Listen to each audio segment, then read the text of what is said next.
Greetings from Tokyo, my dear friends. This is Daisuke, and I very much hope that this video finds you well and in very good spirits wherever you are in the world. And today, if you don't mind, I would very much like to continue on with our journey, our discoveries, our discussions, and our explorations with respect to the recent releases made by the Criterion Collection during this year of 2022. And that brings us to that release, which has been designated by Criterion at spy number 1117. This is a work which is from 1997, and the name of the filmmaker is Theodore Witcher. And the name of the work is Love Jones.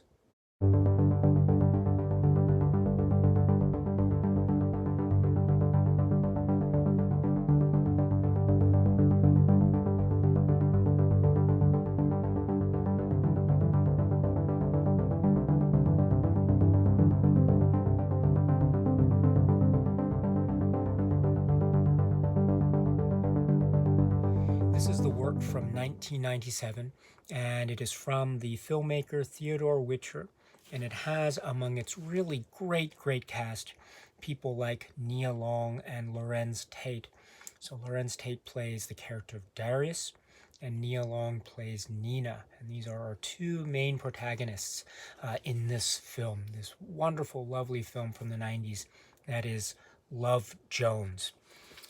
Love Jones is many things. It is, I think, among its many things, it could be described as being a film about modern day connections and unions and interactions and relationships on an emotional plane, an intimate plane, also on a physical plane, and also on an intellectual plane. Many areas covered with regard to the planes of connection that are part of the everyday occurrences, everyday lives of these characters, in particular, these characters here of Darius and Nina, again, set against the backdrop primarily of Chicago, Illinois in the United States. This is a very charming film that is also filled with a number of iconic moments of, say, the connections between the storytelling and the various plots or subplots of Nina and Darius and their group of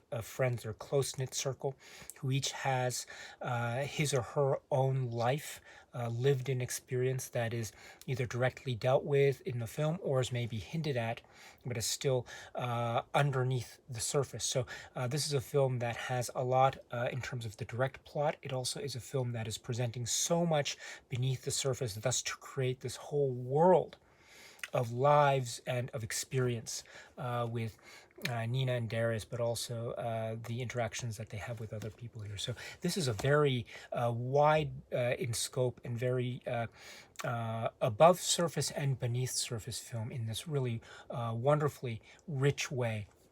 Theodore Witcher and company really present this world with such vivid detail and life and the type of atmosphere and environment that is part of this this time period, really. So Love Jones is this type of story set against this type of backdrop, and therefore it's done in this really great way. Now, the main story, or what could be said to be the main story, is that between Darius and Nina, our two main characters here, and we see therefore the trajectory, of their relationship, how they first met, what were the circumstances involving their first meeting, and how it might have been, there might have been certain aspects of, say, initial attraction or maybe feelings of slight embarrassment or awkwardness that also is part of the everyday experience of meeting people for the first time. Also trying to share a little bit of oneself with the other while not necessarily wanting to be overbearing, but also trying to let the other person know that one has an interest and that sort of thing. But again, trying to go at a certain, say, pace or a certain flow which is also very organic and natural and real. And so I love that aspect of the sort of blossoming, growing relationship between these two characters, and it's set against their own strengths and their own, say, I mean, I use the word blossoming, their own individual blossoming elements of their own characters and interests and desires and longings, not just on an intimate and emotional scale vis-a-vis themselves or other people in their lives, but also in terms of how they view how they view themselves individually. So, for example, the character of Nina is a character that we know expresses herself, or one of the ways she expresses herself is through her art, specifically her photography. And so this becomes a very interesting and critical visual motif that is blended into the film from the very outset, leading into the actual, say, plot development and character arc of the character of Nina. So this is a very an interesting dynamic to the film, using this aspect of the individual, say, creative spirit and artistic spirit and character makeup of the Nia Long character Nina to express it both in visual terms, thematic terms, and also plot construction terms. So that's one example of where this film really excels in that type of storytelling, while at the same time serving the purpose of the plot or the romance dynamic between her character and the other character in that particular relationship, that being Darius, the Lorenz Tate character. And for him too, there is a similar type of, say, treatment, multi-level treatment between what could be said to be the nature of his character and how it serves specific plot functions, propelling the plot forward, the direct connections between his personal needs and personal, say, ambitions and the plot, and also how that serves the idea of say, notions of expression and notions of individual, say, self-evaluation. And that is also, I think, among the many great themes of this film. So, for example, we know that the character of Darius is one who is very much fond of words in terms of his writing, his poetry, and how that associates with music. There's also this sense of him being, in the words of, say, Theodore Witcher, especially in the commentary track, which is really great, and I'll get to that momentarily. In the words of the filmmaker Theodore Witcher, Darius can be described as being a character that is very much, quote-unquote, old-fashioned or old school, in the sense that Darius is seen as liking certain aspects of, say, he likes vinyl records, and he likes his typewriter, and he has a very certain aspect in terms of his view of the use of, say, analog or antique items, or, say, his method of, say, transportation and his motorcycle as well. So this is remarked upon by Theodore Witcher about how these are aspects of his character, and, for instance, his poetry and his poetry readings become a key plot device that propel the plot forward. In other words, that is an example of how the two characters end up meeting in the first place, or one of the circumstances by which the characters end up meeting in the first place. So it does serve a type of plot function, as well as his love of music as well, and the music store and the records and all this type of wonderful, say, paraphernalia of the character of Lorenz Tate's character, Darius, how this serves the plot directly.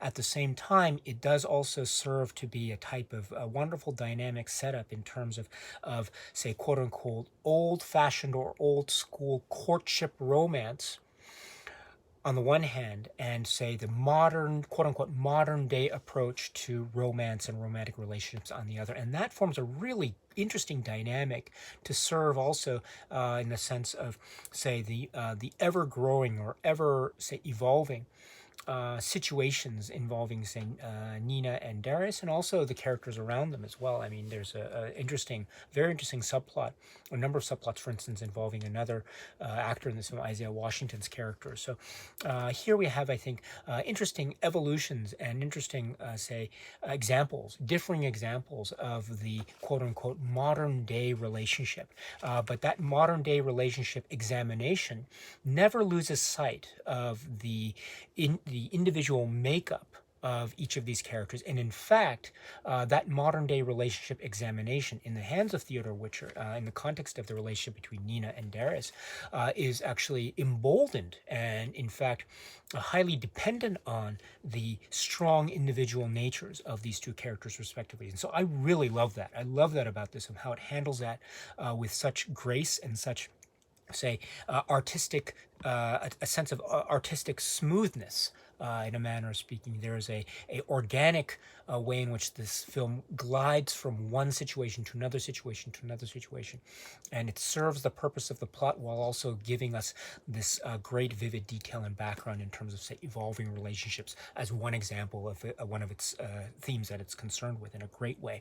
And yet another example too is maybe in connection with the idea of the modern day, the way in which, say, the music is used and employed in this film in terms of its soundtrack, both within the world of the film and as applied to the film soundtrack itself, and how this forms, again, another source of character, as well as giving us a sense of the period of time, as well as giving us a sense of the way in which the characters are able to connect and interact, both on a plot progression level and also on a thematic level.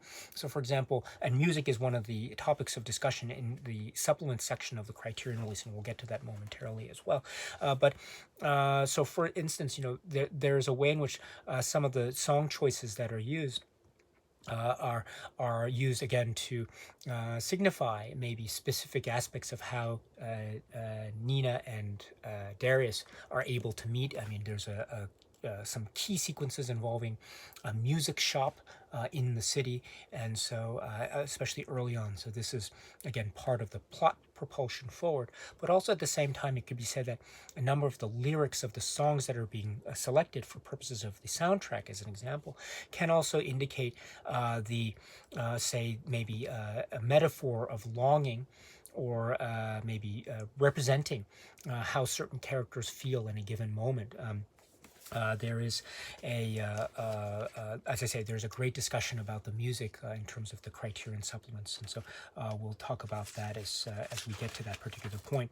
But I should say too that the music also serves as a type of time capsule element to it, but in a way that is never overplaying its hand in terms of dating the film. On the contrary, it gives the film the flavor and the atmosphere and the environment setting needed for us to have a great, say, understanding of the context. And I love that as well. I love how it has a type of timeless feel to it, while at the same time there is a type of 90s contextual viewership that is possible here. And I think both can coincide, or both can exist simultaneously without necessarily clashing with each other. That blend is really quite remarkable, and I think that has a lot to do with how the music is employed with such dexterity and such skill. So when we talk about that, I should make a mention here.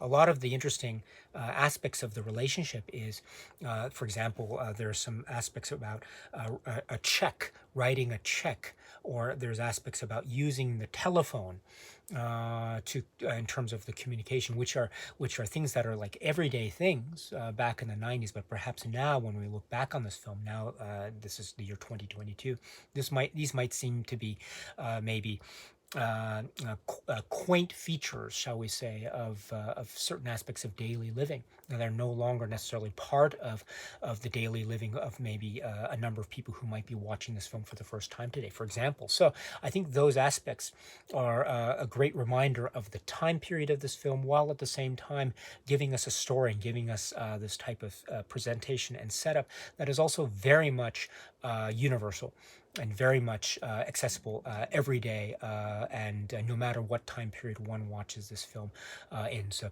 I love that about this film, Love Jones. And I should say too that it is very romantic, it is very intimate and rich and emotional, and I think that is due, of course, to the great performances. Larenz Tate and Nia Long, they have such great chemistry, and they have this.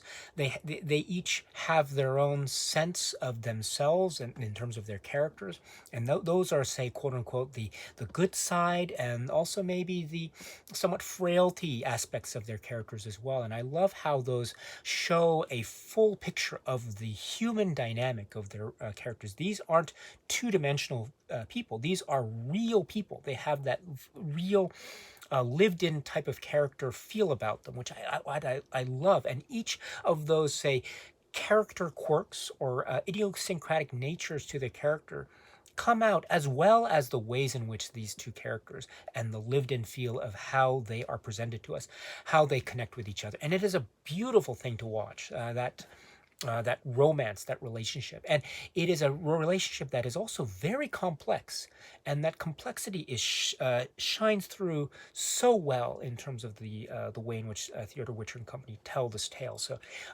this is a great film, and I'm so glad that Criterion has been able to release it in this fashion. So once again, this is spine number 1117. The film is Love, Jones. The Criterion Collection has released this film, Love, Jones, at spine number 1117 this year, 2022. This is the Blu-ray edition release here, and is purported to be based on a new 4K digital restoration supervised by director Theodore Witcher himself, with 5.1 surround DTS HD master audio soundtrack. And the insert, which I have taken the liberty of removing prior to this video making here, the insert here indicates that about the transfer, Love, Jones is presented in its original aspect ratio of 1.85 to 1. This new digital transfer was created in 4K resolution on a laser graphics director film scanner from the 35mm original AB camera negative at Warner Brothers Motion Picture Imaging in Burbank, California, etc. And the original January 1997 mix of Love, Jones was made to Sony PCM 3348 digital multitrack tape. In fall 2021, the dialogue, music, and effects stems on these tapes, still in good condition, were transferred to broadcast wave format files in preparation for the restoration mix, where a slight bit of sonic fairy dust was applied. New archival stems, along with 5.1 and 2-track print masters, were created by the film's sound supervisor, Larry Blake, in consultation with director Theodore Witcher. So this is a very interesting point that is raised about the sound mix. Now, I have seen this film, but I don't I don't claim to be a thorough expert in terms of this film. So while I've seen this film, many years ago, I don't claim to have a full grasp of what that sounded like back then versus what it sounds like now for purposes of this release, as it's described here for the about the transfer note. So that is not something that I'm an expert in. However, from my own, say, position as a type of casual viewer or as a consumer of this product from Criterion, and watching the film and listening to the film, it sounded and it looked great. And I had no, say, issue with it from my perspective. I thought it was a very pleasant viewing and listening experience all around. So I was very happy with this. Not to mention the fact that we get this film in the Criterion Collection and this particular release to begin with. So there is so much to, I think, appreciate and enjoy, again, from my perspective, about this particular release. So, but again, just for your information, this is the situation involving this particular transfer and the soundtrack. So it's a very interesting set of circumstances indeed. But then to move on with the supplements that are included here, we have a number of really great ones. The first up of these supplements can be said to be a commentary track, and this is a commentary track which is described as being from the year 2022, so recent, very recent, and it's a wonderful commentary track with the with Theodore Witcher, and Theodore Witcher in this commentary track, the writer-director of the film Love, Jones, Theodore Witcher, and here he's talking about so many things, so many aspects of the film and filmmaking and style process. Great stuff. I'm so glad Criterion, it's not with every release that we get a Criterion commentary track, unfortunately. So, but when we do get a commentary track, my goodness, this is a cause for celebration indeed. And this is one of those reasons. This commentary track is amazing. Theodore Witcher goes into, say, a number of details. For example, he talks about the visual style. For instance, at the opening of this film and the way it opens visually in terms of the theme, as well as how it connects to the characters, in particular how it connects to the character of Nina. This is a very intriguing point that is an example of how intriguing the actual cinematic experience of Love Jones is. It talks about the way in which this is capturing the element of photography, black and white photography, which is a key component of this film. Melody McDaniel, in terms of the photography contributions, is referred to many times over the course of these supplements, and also the idea of maybe trying to create a sort of stylistic opening to recall, for instance, the photo essay journalism work of artists like, say, Gordon Parks, which is also a name that is mentioned by the characters in the film somewhat later in the plot, which is interesting, and also the stylistic design. The film Manhattan is brought up. So these, I think, are indications of not just the stylings and the cinematic experience, the richness of the palette, that is the look and feel and design and construction of Love Jones, but also the manner in which Theodore Witcher, the artist, is approaching the material. So that is an example of where this commentary really shines. And that's not all in terms of where it shines, because it shines in so many other places. He talks about, say, the underground poet scene, the almost in terms of the modern day, what might be called beatnik approach and style, and the clubs and this atmosphere and the way in which these characters are meeting in these places, and how he had his own personal experiences as well, in terms of the poetry reading scene in Chicago. So that is also explained here very well. Open mic situations.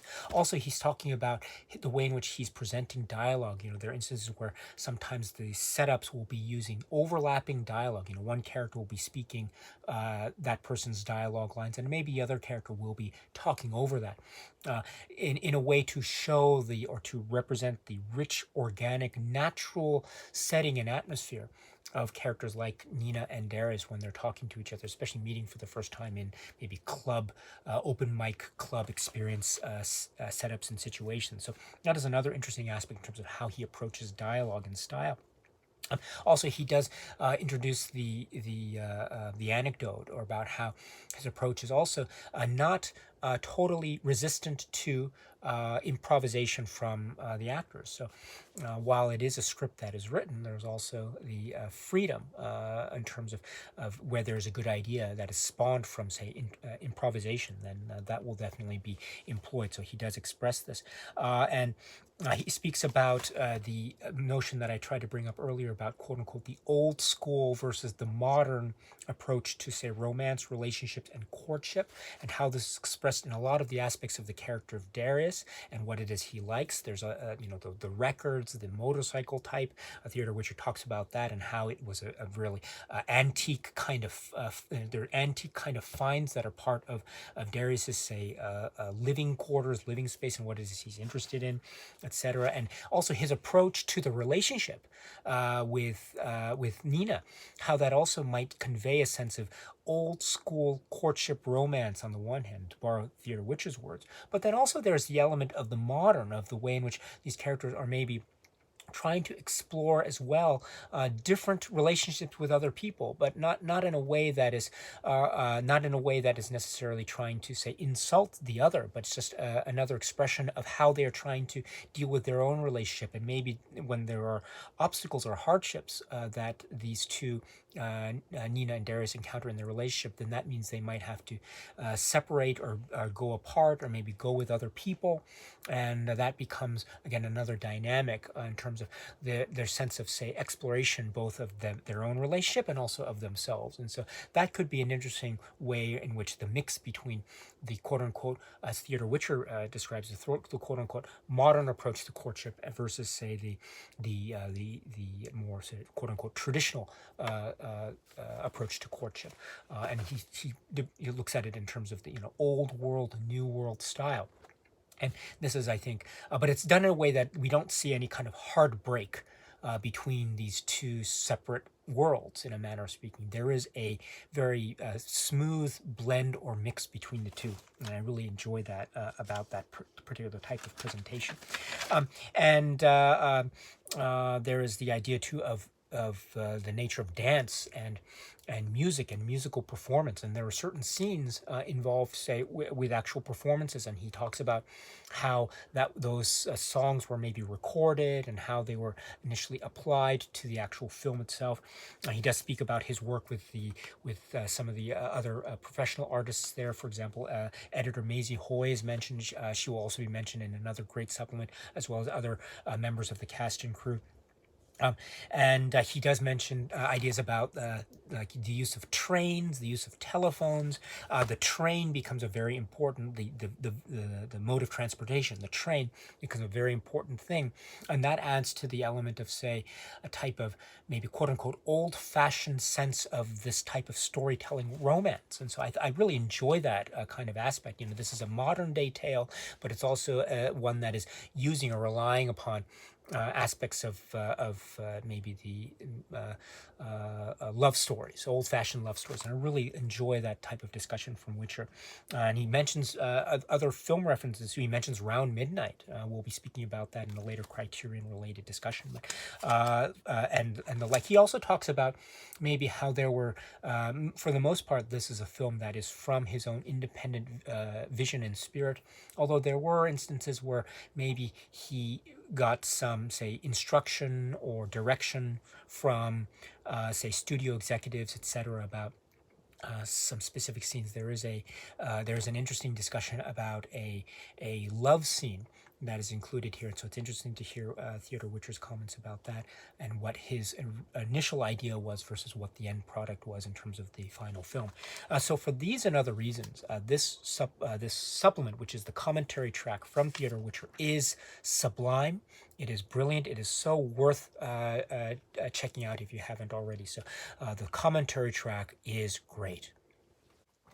So continuing on, therefore, with the rest of what is included as part of the supplements package of this Criterion release, we now go to the supplements section of the menu, the main menu, and that supplements sub-menu section. And there we can have a number of various materials available. First up is a discussion between Theodore Witcher and Raquel Gates, and this is approximately 43 minutes. This is a discussion between these two figures, and Raquel Gates, in terms of her academic expertise with regard to this film and indeed the field of cinema overall, as well as her personal take on this work. And she does give us some really lovely insight as well into how she felt about this film growing up, and she remarks about how this was such an important film for her, and also how this is a really iconic work in a number of ways. And that starts off the conversation in a very lovely and warm manner going forward. And her engagement with Theodore Witcher and his revelations about the background and the themes and the production stories, etc., that are revealed in this wonderful conversation. I think really well worth checking out if you haven't already. So once again, this is a 43-minute discussion, and Theodore Witcher talks about a number of things. For example, the process of writing that he was engaged with, his casting or his decision-making process with regard to the casting of the film. This is a very key. I mean, casting is very important in films in general, but that is definitely the case for a work like Love Jones. And he speaks about the actors Lorenz Tate and. For example, how he first knew of Lorenz Tate through the really spectacular and incredibly unforgettable ex- uh, performance that Lawrence Tate gave in the film Menace to Society. And so he recalls, Theodore Witcher does here in this conversation, recalls about his initial impressions of Lawrence Tate prior to meeting him directly. And then when he met him, he realized that this would be a great match for the character of Darius for purposes of Love Jones. So it's a really interesting role. And he does remark about the incredible talents of Lorenz Tate and his approach. I mean, for instance, he does mention how Menace to Society's O-Dog is one of those incredibly iconic roles, and how Lorenz Tate brought so much of that method and the dedication to the craft with respect to his performance as Darius. And he recalls, for instance, how on set, Lawrence Tate wanted to be referred to, in between shooting and in between takes, even he wanted to be referred to as Darius in order to really inhabit the role, and that was something that Theodore Witcher says in this conversation was something that he did not want. Theodore Witcher, did not want to take anything away from in terms of what Lorenz Tate needed to do in order to carry out this performance, right? So he really respected that approach, and it showed a very sincere and dedicated effort on the part of Lorenz Tate and what he wanted to do with the Darius role. So that's a great anecdote that Theodore Witcher provides here as part of this conversation. He also provides information about Nia Long and the idea of Nia Long being in many ways a really great fit for the character of Nina. And he describes, Theodore Witcher does, about how Nia Long had certain biographical background details which she could use in terms of really understanding the world, this bohemian art world that is very much a part of the lives of Darius and Nina. They meet in these bohemian art world type of open mic poetry settings. They're each involved. She is, in particular, for example, involved in the art world to a certain degree. Her field in particular is photography, etc. So Theodore Witcher describes how Nia Long really could inhabit the role because she could understand and be very intuitive based on her own personal background experience. So that is a very important component. Also, of course, the relationship between these two is one of the critical aspects of this film. It can succeed or fail depending on how well this relationship works. And indeed, this was part of the pre-production process, as Theodore Witcher explains. Will these two actors have on-screen chemistry? And indeed, they do. And he describes how he was able to confirm this, and how this was one of the other reasons for deciding to cast these two great actors in these great roles. The casting also extends, of course, beyond these two roles with very memorable performers and performances.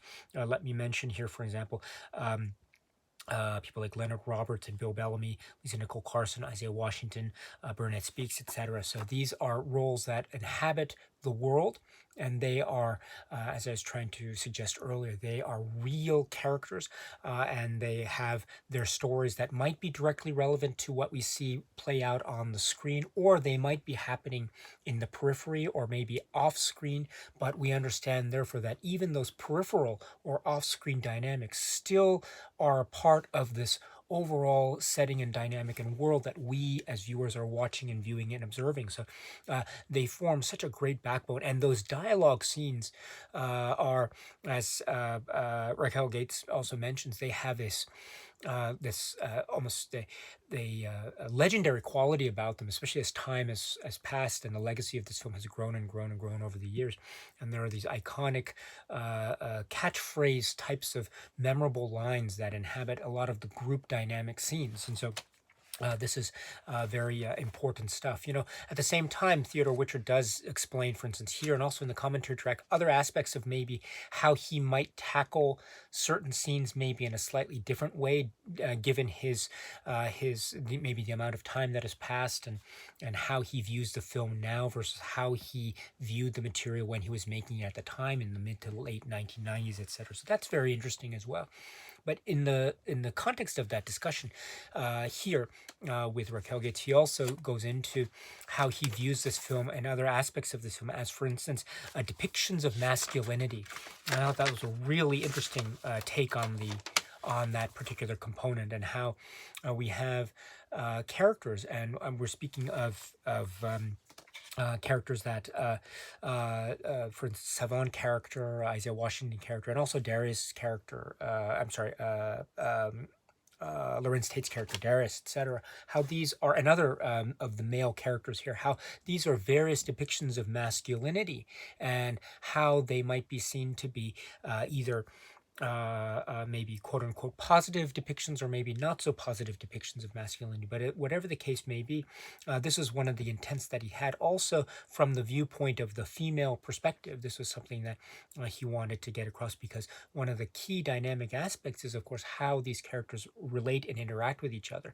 And among those relations or interactions are the relationships, say, between Nina and Darius, etc., and other relationships of that sort. So this is a very important thing. Now, what was brought up here, and also what was brought up in the commentary track too, was something about a scene involving a check, a check to be cashed, which is used instead of cash payment, etc. And on checks, there are the various writings, including the name and the address of the person making out the check. And so one of the scenes that Theodore Witcher actually mentions in the commentary track as being one of the sources of criticism that he has received is the way in which the Darius character is able to ascertain the living address of the Nina character by looking at the check, and how this can be seen in a critical way as being a type of Darius being a bit of a stalker, stalking Nina in order to try to get to know her. And he actually addresses that here, this issue of Darius being a type of stalker. And indeed, Raquel Gates asks about this. What was up with this?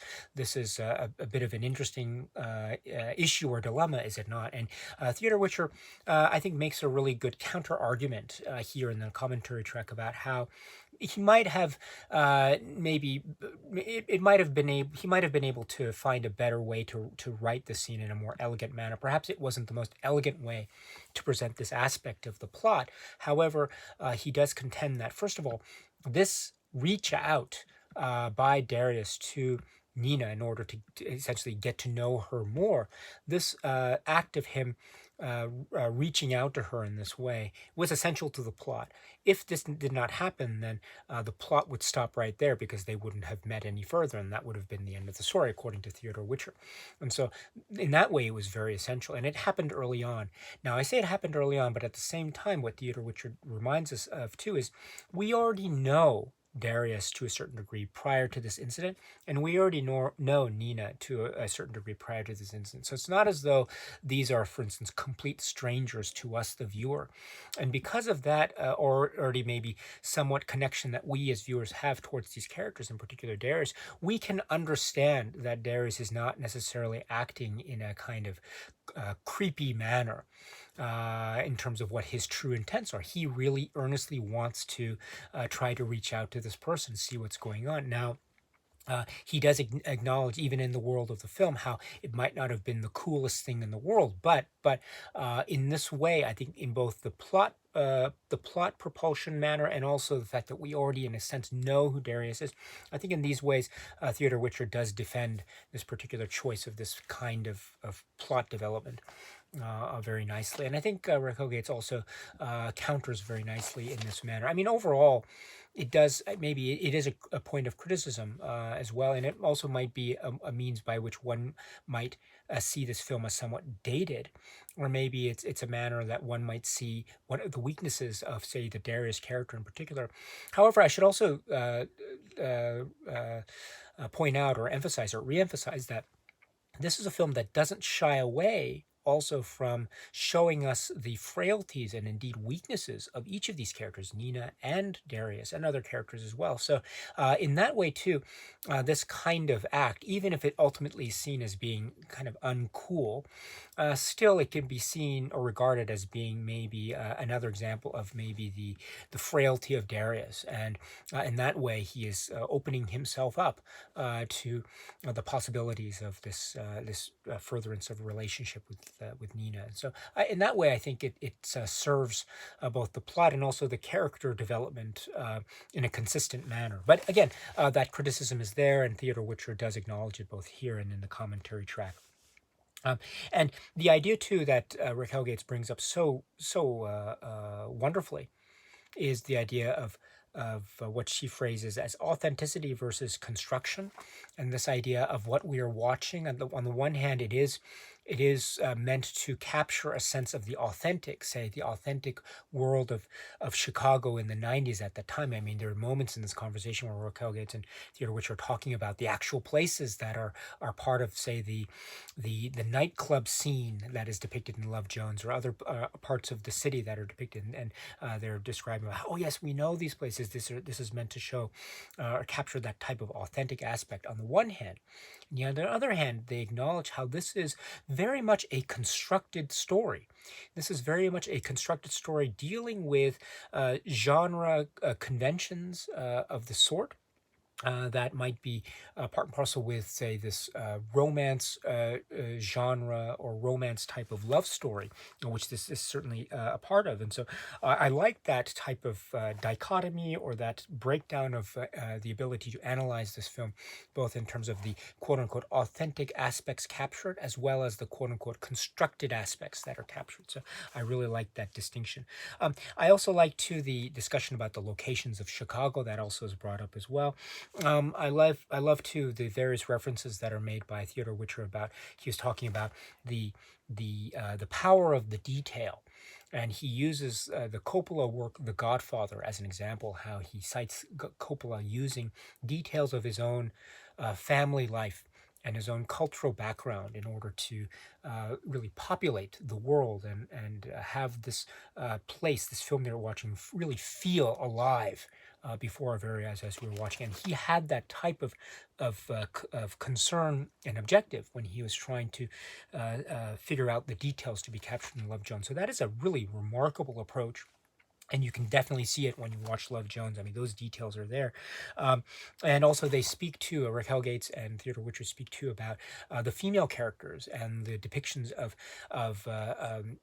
femininity, and also a sense of control. And the phrase used here is sexual agency, and the idea of choice, and the idea too of the characters in particular. To take an example, the character of Nina, how she is shown to be wanting to, or trying to make her choice, and trying to own that, and trying to discover that, and trying to realize that, even where she might in that process not be totally sure. But that's the whole point of the process, and that again discussed in the context between Raquel Gates and Theodore Witcher, in the context of depictions of female characters here. This is also a very strong line of this conversation. And then also talking about Theodore Witcher's previous studies, how he studied music and jazz music, and how, while he himself admits that he is not necessarily the greatest musician per se, that type of a study in music really helped him to understand and appreciate this idea of improvisation, type of the on-the-spot authenticity of expression, and how that translated into how he handled various aspects of the filming of Love Jones, including, for example, the concept of improvisation, which he does mention here and also in the commentary track. And then, speaking of music, of course, then there's discussion of the music on the soundtrack, how this is also such an iconic component of this film, and the identity of this film, and the presence of this film, and the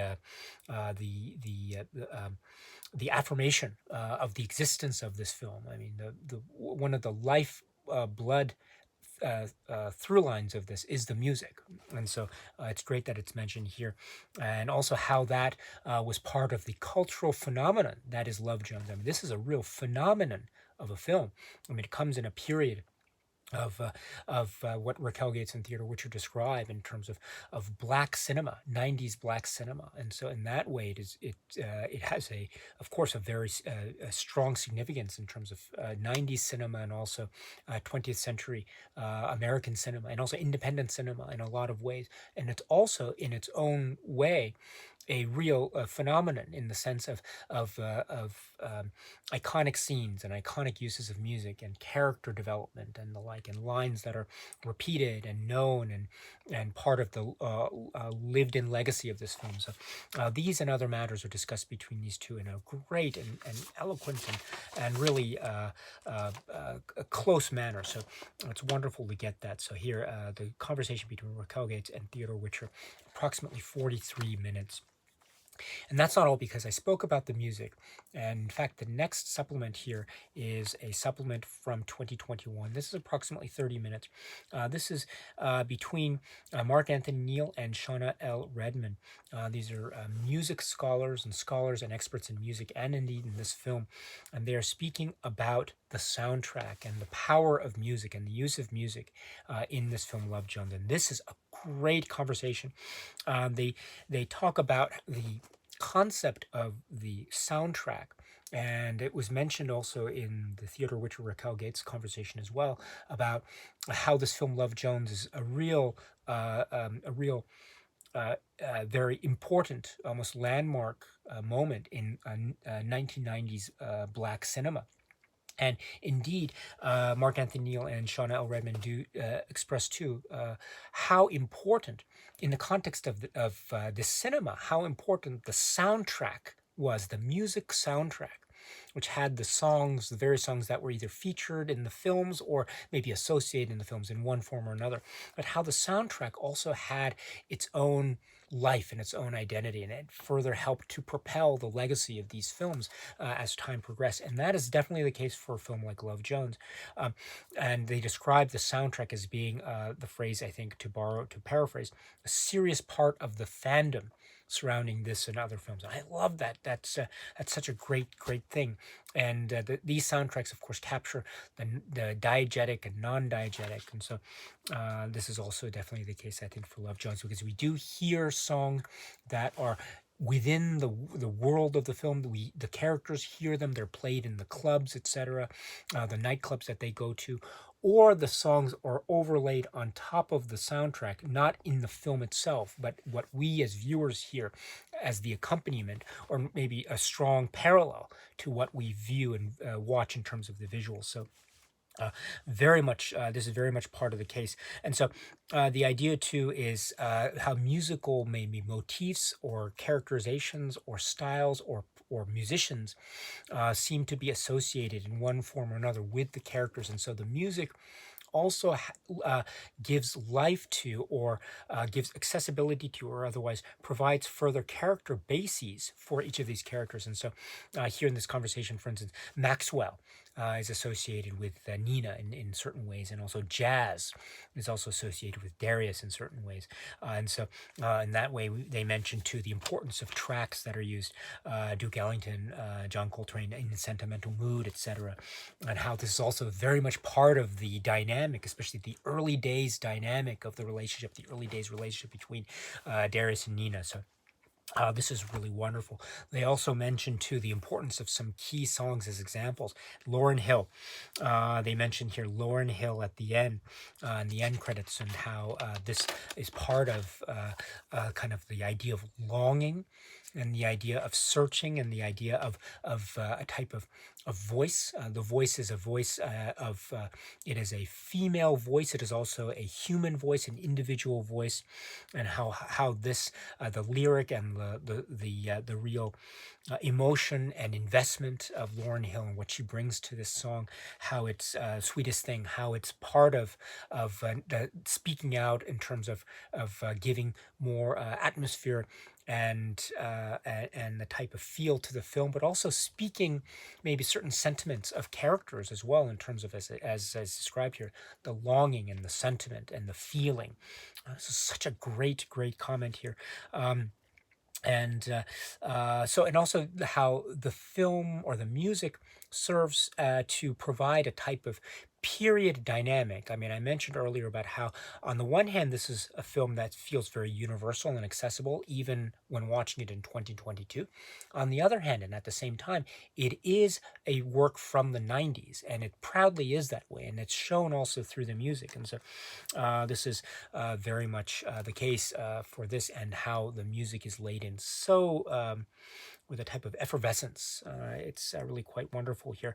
So they mention here examples from the soundtrack: Trina Broussard, or Dion Ferris, or or Lauryn Hill, Escape, Maxwell, etc. And so these are some examples of works that, again, much like the film itself, have a timeless quality, but also are very much proudly part of that era.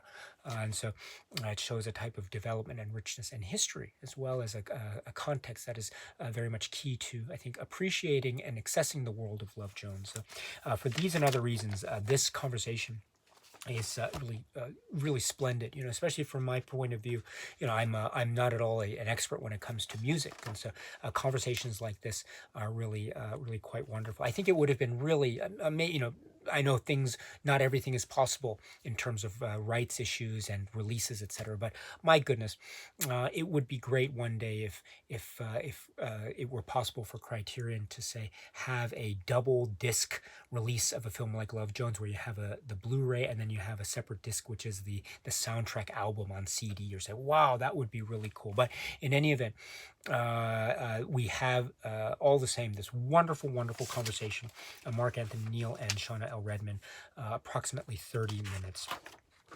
And that's not all, because then we have what's described as an Academy panel, described from June 2017, and this is approximately 58 minutes. And so we have a number of the key players, cast and crew, that are on stage, with Barry Jenkins being the type of guest moderator, and having discussions with each of these participants. So, for example, Theodore Witcher, Bill Bellamy, Lisa Nicole Carson, Neil Long, Leonard Roberts, Burnett Speaks, Lawrence Tate, Isaiah Washington, Julie Chasman, Maisie Hoy, Daryl Jones, Pilar McCurry, and Ernest Holtzman, etc. And so we have a number of key players, as I say, and Barry Jenkins talks to each of them, maybe with focus or emphasis on some of the behind the scenes stuff, some of the makings of, some of the aspects of the filmmaking process, and the experience that each of these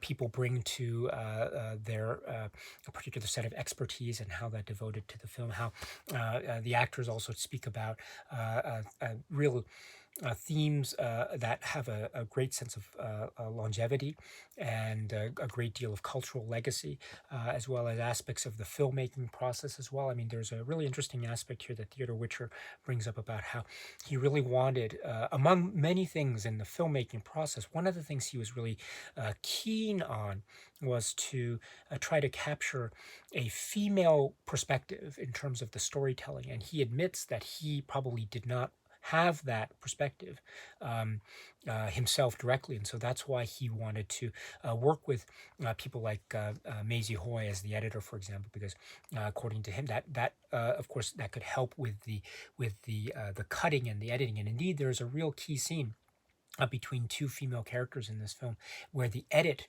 it makes a big difference in terms of where the quote-unquote punchline is of this very funny story, this story filled with jokes between these two women. And so I think that is that I think is a really interesting example of what Theodore Witcher, I think, is trying to express in that particular part of this Academy panel, etc. So this is a overall great panel. This is 58 minutes, so it's very robust and filled with a lot of anecdotes. So please check this out if you can. It's really great. And then we have a featurette, which is approximately 4 minutes. Now, this has this is from the period, so it's from the late 90s, around the time of the release, I think. It's one of those types where, I don't know if you are familiar with this type of featurette, but I remember this growing up. These are the types of featurettes that you'd get.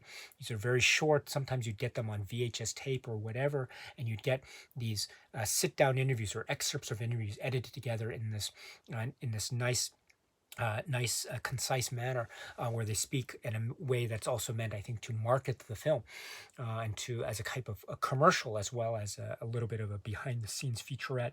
And so it is 4 minutes. It does have, in terms of visual quality, it does have a type of, how should I put it, VHS quality about it. But please don't let that stop you from watching it. It's another great insight into the performers and the artists that are involved in Love Jones. So please check it out if you can. Another great consistent set of interviews, very much in line with what we've seen with the other supplements. So please check that out if you can. And then we have what is, I've taken the liberty of removing this prior to the start of this video, which is the insert, which is a fold out type. Once again, I'm not a fan of the fold out type, but I do appreciate what Criterion is trying to do here, both in terms of the design. I do like this use of the stills and the photographs as well, that are again part of the character and the atmosphere and the construction of the film. Melody McDaniel photographs here. I love how they're included here as part of this, as well as the inclusion of the various shots of the film from the characters. And also we have that motif, of course, being part of the overall cover art design. Let me say before I continue that the booklet indicates the art being credited to art director Sarah Habibi, Eric Skillman, and designer F. Ron Miller. So it's a very good and I think very robust design and a way to capture the spirit of Love Jones, which is really wonderful. And then, of course, part of the leaflet is the essay. And here we have Danielle Amir Jackson with the essay Sweet Home Chicago.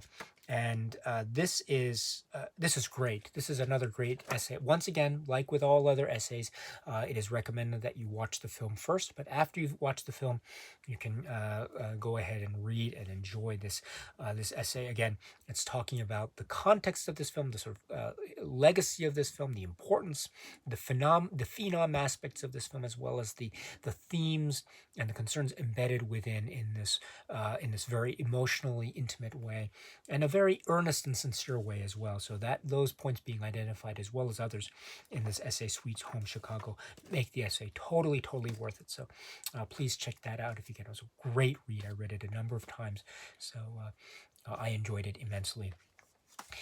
And so with that, my friends, this is the Criterion release of Love Jones.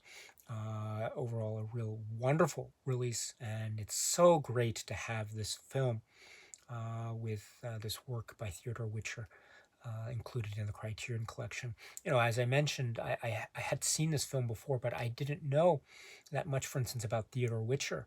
And so this was a great opportunity to know more about him and his approach to the film, and his concerns and his viewpoint and perspectives, as well as his type of working relationships with other members of the cast and crew, etc. So this was, in many ways, such a learning experience for me, as well as a means by which I could relive and revisit this wonderful work. Again, from 1997, the filmmaker is Theodore Witcher, and the name of the work is Love Jones. Okay, my dear friends, so that's it for now. And so until we meet again, please be happy and healthy and well. And please keep on watching a lot of great movies. Thank you so much, as always, for your time. I very much appreciate it. Stay strong, stay safe, and cheers.